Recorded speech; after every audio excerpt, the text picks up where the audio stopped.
रात का अंधेरा हाईवे पर धीरे धीरे गहरा रहा था। गाड़ी की हेडलाइट्स एक पतली सी रोशनी की लकीर बनाकर आगे बढ़ रही थी। अंदर 3 दोस्त बैठे थे, अमन, राघव और नेहा।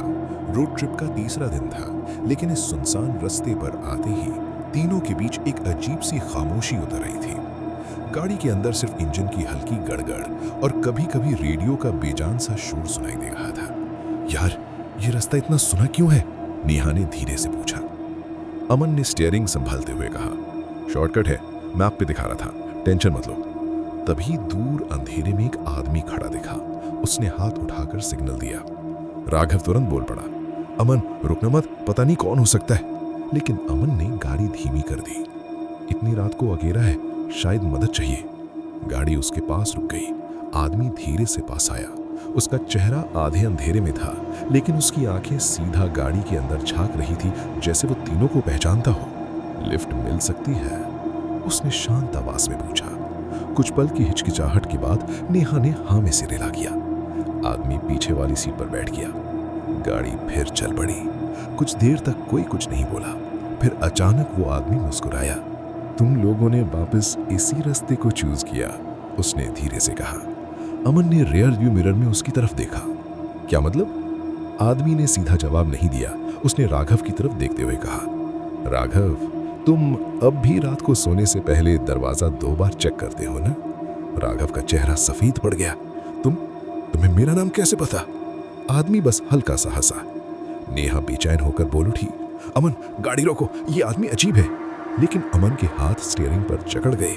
उसने महसूस किया कि एक्सीलरेटर अपने आप दब रहा है। स्पीड बढ़ रही थी। रोकने की कोशिश मत करो, पीछे से आवाज आई, अब ज्यादा ठंडी और गहरी। तुम लोगों को वैसे भी यहां से गुजरना ही था। हवा का झोंका अंदर आया और गाड़ी के अंदर एक ठंडी सी बू फैल गई, मिट्टी और जलने की मिली जुली गंध। अमन के कान के पास से आवाज आई, याद है वो रात? गाड़ी के अंदर का माहौल एकदम बदल गया। तीनों के दिमाग में एक ही तस्वीर चमकी, एक पुराना जंगल का रास्ता, तेज बारिश और उनकी गाड़ी के सामने अचानक आया एक आदमी। ब्रेक की चीख, फिर एक जोर का झटका और फिर खामोशी। नेहा की सांसों की रफ्तार तेज हो गई। नहीं, वो बस एक एक्सीडेंट था। आदमी धीरे से झुककर उसके पास आया। एक्सीडेंट? उसने फुसफुसाया। तुम लोगों ने उस रात गाड़ी से उतरकर देखा भी नहीं था कि मैं जिंदा था या नहीं। गाड़ी के शीशे पर धीरे धीरे उंगलियों के निशान उभरने लगे, जैसे कोई बाहर से अंदर घुसने की कोशिश कर रहा है। राघव चिल्लाया, ये सब क्या हो रहा है? आदमी की आवाज अब बिल्कुल ठंडी हो चुकी थी। मैं तुम्हें पहले भी मिला था, इसी रास्ते पर, इसी तरह, और तुम लोग मुझे छोड़कर चले गए थे, खून बहते हुए अंधेरे में। अमन की आंखें फट गईं। उसने रियर व्यू मिरर में देखा। पीछे बैठा आदमी अब आदमी नहीं लग रहा था। उसका चेहरा टूट फूट गया था, जैसे किसी ने जोर से कुचला हो। आंखों की जगह अंधेरा था और उसकी होठों से काली सी लार टपक रही थी। तुम लोग मुझे भूल गए, पर मैं तुम्हें कैसे भूलता? गाड़ी की स्पीड और तेज हो गई। रोड अब सीधा नहीं लग रहा था, जैसे वो घुमा फिराकर वहीं आ रहे हो जहां से शुरू किया था। नेहा रो पड़ी, हमें माफ कर दो, हमें डर लग गया था। आदमी या जो भी वो था हंस पड़ा, एक सूखी खोखली हंसी। डर? उसने कहा, अब तुम्हें असली डर समझ आएगा।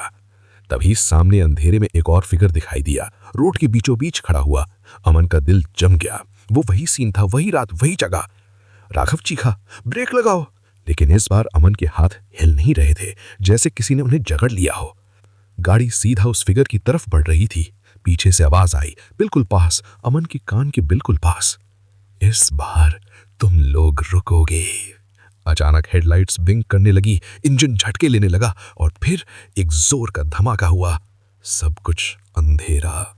सुबह जब पुलिस उस हाईवे पर पहुंची तो उन्हें एक टूटी फूटी गाड़ी मिली, बिल्कुल वही जगह जहां सालों पहले एक अनजाने आदमी की लाश मिली थी। गाड़ी के अंदर 3 लाशें थीं और पीछे वाली सीट पर मिट्टी से बने हुए गीले निशान थे, जैसे कोई चौथा इंसान अभी अभी वहां से उठकर चला गया हो।